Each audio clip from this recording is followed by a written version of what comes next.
You wanna know where you can shove that flashlight? Watch where you point that thing, Al! Achoo!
Hold down the fort. I'll be with you in spirit every step of the way, Al. Watch the door now.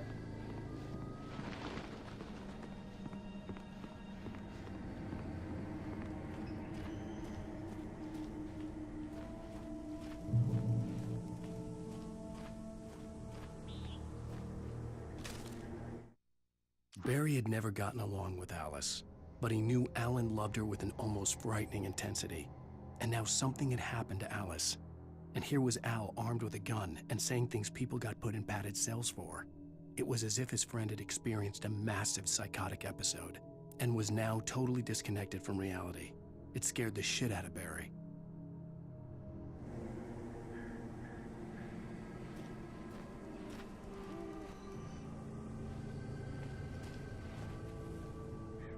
Barry had the keys to the car he rented.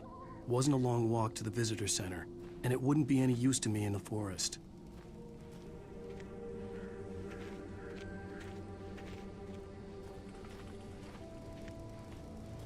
I knew I should have gone to the cops. This wasn't the smartest thing I'd ever done, but I was still angry with Barry for trying to talk me out of it.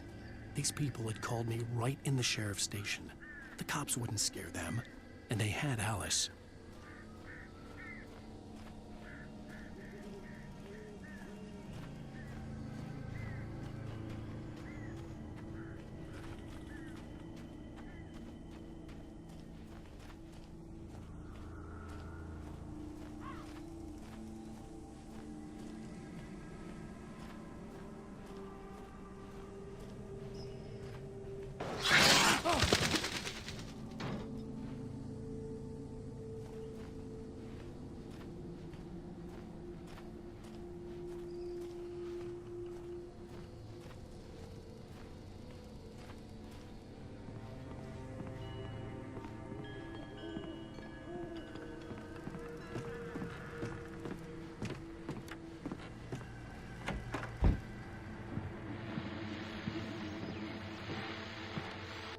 Welcome back to the show, folks. As promised, our very own Dr. Nelson has just parked his rear end in the studio. Doc, what's your Deerfest plan like? My plan? It'll make it sound a lot more organized than I ever seem to manage.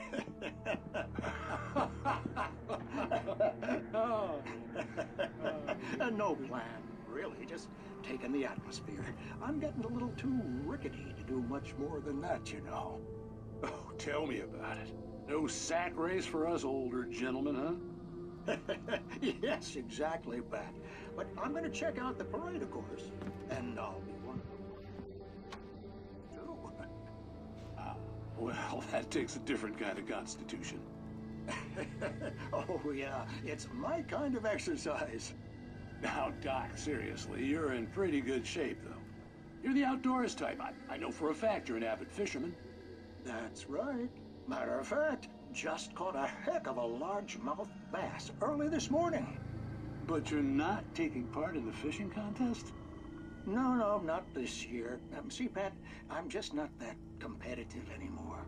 Now I just like to take my time and enjoy the peace of it. It's no fun if I need to worry about what I'm catching, you know?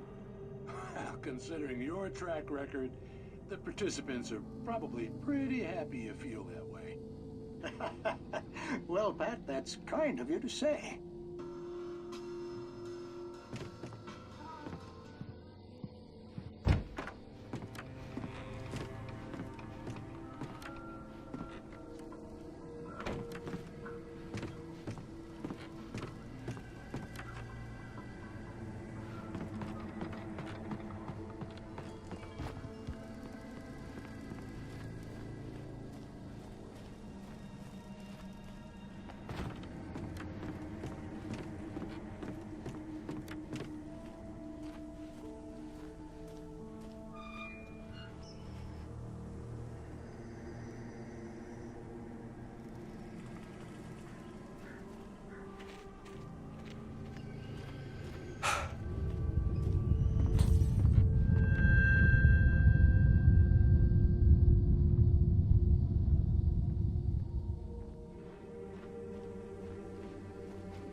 Crime and punishment. The cancer and cure of civilization. But some crimes are impossible to punish, especially in Night Springs. Tonight's episode, The Man in the Mirror.